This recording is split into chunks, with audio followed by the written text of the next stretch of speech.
आज सकाळपासूनच आभाळ दाटून आलं होतं. वातावरणात एक वेगळीच थंडगार झुळक होती. इतक्यात शिव म्हणाला, पप्पा आज मला तुमच्यासोबत गाडीवर शाळेत जायचं आहे. त्याचा आनंद पाहून मीही लगेच तयार झालो. शिवला गाडीवर बसवलं आणि निसर्गमय वातावरणात आनंद घेत आम्ही शाळेकडे निघालो. रस्त्यात शेतात थोडा वेळ थांबलो. हिरवगार निसर्ग, ढगांनी भरलेला आकाश आणि त्या सुंदर वातावरणात शिव सोबत काही छान फोटो आणि व्हिडिओ शूट केले. त्यानंतर शिवला शाळेत सोडलं आणि मी शेतात कामासाठी गेलो. डोंगराच्या शेतातील काम पूर्ण करून पुन्हा दुसऱ्या अश्विनी आणि मी शेतात आलो होतो. तिथेही मस्त वातावरण एक सुंदर व्हिडिओ शूट केला.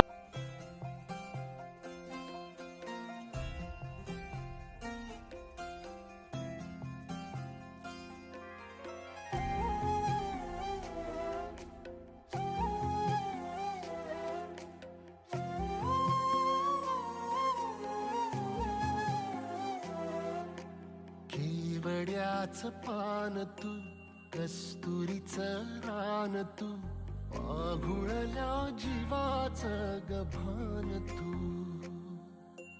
केवड्याचं पान तू, कस्तुरीचं रान तू, आघुळल्या जीवाचं.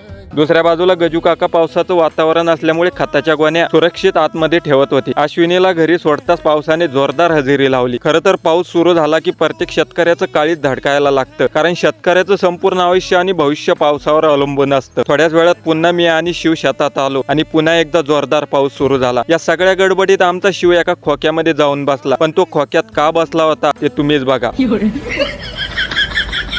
शिवनेही मनसुद्ध आनंद घेतला. शेवटी पावसाच्या प्रत्येक सरीसोबत आणि आमचाही दिवस सुंदर आठवणीने भरून गेला.